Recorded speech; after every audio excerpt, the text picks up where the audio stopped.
नमस्कार viral रेसिपिते सबाइके welcome जानाচ্ছি। आज बानिয়ে দেখাচ্ছি রেস্টুরেন্ট স্টাইলে চিংড়ির মালাইকারি। এর জন্য গলদা চিংড়ি 5 পিস নিয়ে নিয়েছি আর মাছগুলোকে আমি ভালো করে ধুয়ে পরিষ্কার করে নিয়েছি। এর জন্য মাছটাকে আমি প্রথমে লেজটা কেটে নিয়েছি ছোট করে, মাছের সুর পাগুলো ছোট করে নিয়েছি, মাছের মাথাটা ভালো করে পরিষ্কার করে নিয়েছি। আর মাছের মাঝখানে একটা কালো শিরা থাকে যেটার থেকে অ্যালার্জি হয়, সেটা অবশ্যই কিন্তু পরিষ্কার করে নিয়েছি। এবার মাছটাকে ভালো করে ধুয়ে আমি এর মধ্যে দিয়ে দেবো হলদি পাউডার, দিয়ে দেবো হাফ চা চামচ লবণ, হাফ চা চামচ দিয়ে দেবো রেড চিলি পাউডার, দিয়ে আমি মাছটাকে ভালো করে মাখিয়ে নেব। এবার প্যানে তেল গরম করতে দিয়েছিলাম, সর্ষের তেল। তেলটা ভালো করে গরম হলেই কিন্তু মাছগুলো দিতে হবে।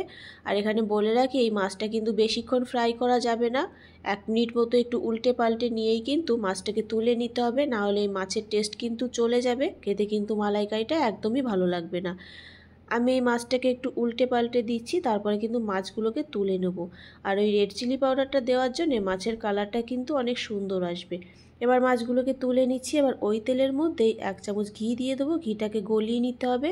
তারপরে এলাচ লবঙ্গ দারুচিনি ফোড়ন দেবো, একটু জিরে ফোড়ন দেবো। আর এর মধ্যে মশলার জন্যে আমি মিক্সচার ব্লেন্ডারে একটা বড় সাইজের পেঁয়াজ, 4-5 কোয়া রসুন দিয়েছি, 6-7টা কাজু বাদাম, একটুখানি আদা দিয়েছি, আর একটা বড় সাইজের টমেটো কুচিয়ে দিয়ে একটুখানি জল দিয়ে একটা পেস্ট তৈরি করে নিয়েছিলাম, সেটা ওই তেলের মধ্যে দিয়ে দিয়েছি।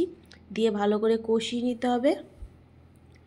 আর এর মধ্যে আমি দিয়ে দেবো 1 চামচ লবণ, হাফ চামচ হলদি পাউডার, 1 চামচ রেড চিলি পাউডার, আর 1 চামচ দিয়ে দেবো ধনিয়া পাউডার, দিয়ে ভালো করে কষিয়ে নিতে হবে। যখন এর তেলটা ছেড়ে আসবে, এর মধ্যে আমি দিয়ে দেবো 1 কাপ নারকেলের দুধ, আর তার মধ্যে আমি ফ্রেশ ক্রিম একটুখানি লিকুইড করে নিয়েছিলাম, গলিয়ে নিয়ে তারপরে সেটা এর মধ্যে ঢেলে দেব।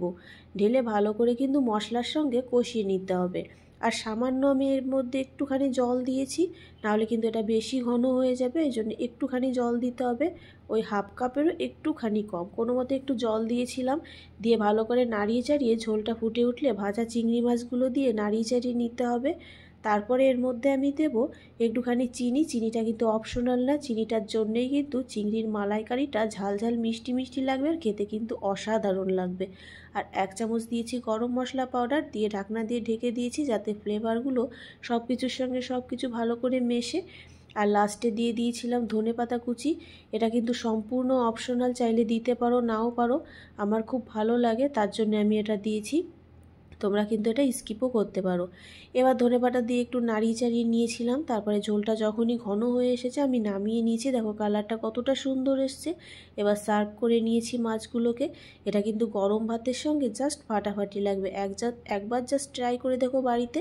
আর এই রেসিপিটা দেখার জন্য সবাইকে অসংখ্য ধন্যবাদ।